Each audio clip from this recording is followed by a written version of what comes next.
Kalian dengar sendiri tadi saya hanya dapat 1 job per bulan. Judi-judi online, dadu, gitulah. Taruhan. Modal saya itu habis.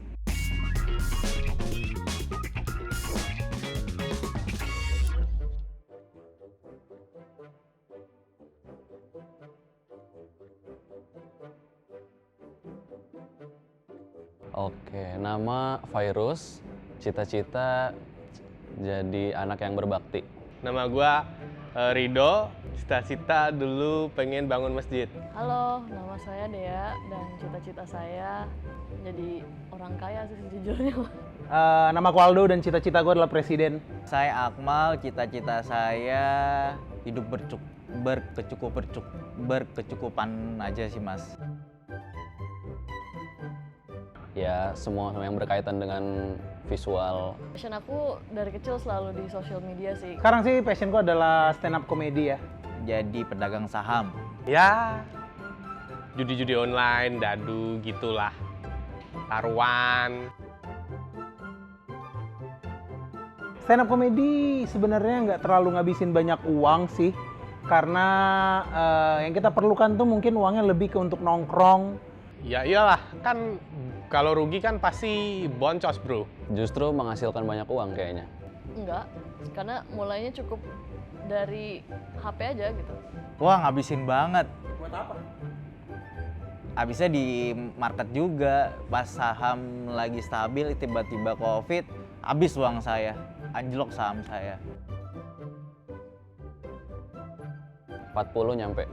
Ya 5 jutaan doang lah. Sebulan itu mungkin hampir 1 juta sendiri kayaknya. Ya sejutaan doang sih. Modal saya itu habis. Berapa tuh kalau boleh tahu nominalnya? Sekitar 500 juta lah. Sekarang nyesel. Enggak. Enggak pernah. Oh, nyesel mah ada. Nyesel ya? 2 minggu saya hampir gila, Mas. Ya mungkin ada sih karena saya jadi segendut ini gara-gara banyak nongkrong juga. Mungkin itu sih yang bisa saya sesalin. Bisa banget dong. Bisa banget. Bisa banget dong, bro. Pastinya dong. Oh sangat bisa, passion ini sangat bisa jadi side hustle saya. Malah banyak orang yang menjadikan ini main hustle dia malah. Bulan ini 15. Masih sedikit sih, dan saya nggak mau sebut nominal. 5 kali lipat dari modal saya, Mas. Penghasilanku sekitar 1,5 sampai 2 juta kali ya per 10 menit. Kalau per bulan? 1,5 itu juga karena cuma dapat 1 biasanya sebulannya. They ask you how you are, you just have to say that you're fine when you're not really fine. You just can't get it. Enggak sesuai. Sesuai. Banget ya. Banget. Sesuai. Kalau dibilang sesuai atau enggak, dipaksa-paksain aja, Mas, karena kondisi seperti ini. Sekarang bisa dibilang sesuai, bisa dibilang enggak. Jadi semi-semi gitu sih. Karena stand up comedy itu juga yang melatihku untuk berpikir kreatif out of the box. Tapi di pekerjaanku sekarang nggak selalu aku mengerjakan komedi sih. Tidak. Tidak. Tidak. Yakin. Enggak. Enggak. Enggak. Ya karena passion gue yang lain itu adalah SJ-an lah, saya job doang gitu loh. Maksudnya nggak jadi penghasilan utama. Itu belum kepikiran sih.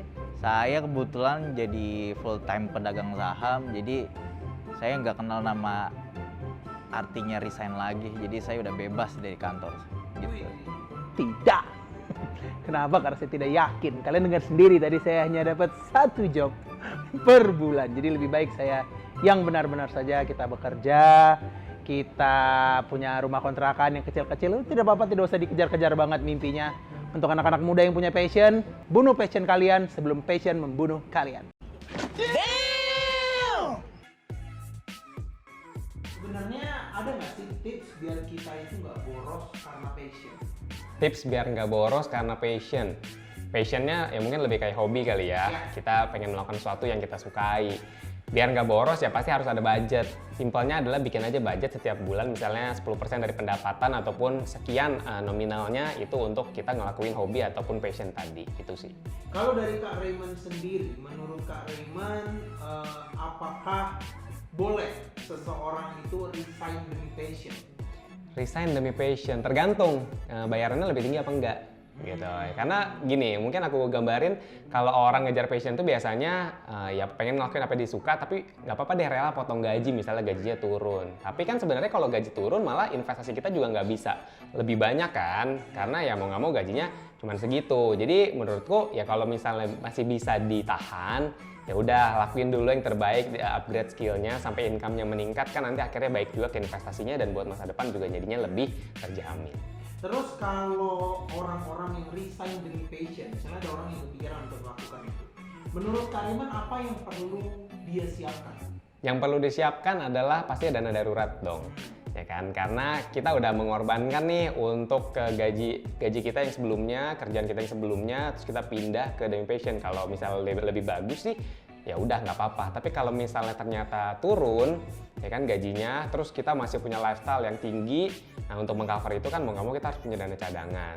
Gitu. Sebisa mungkin sih di set ulang deh gaji yang baru, terus cash flow-nya dibikin lagi supaya akhirnya kita mau pindah kemanapun tuh kita siap, kita nggak melebihi apa yang udah kita set. Thank you Kak Reman. Sama-sama.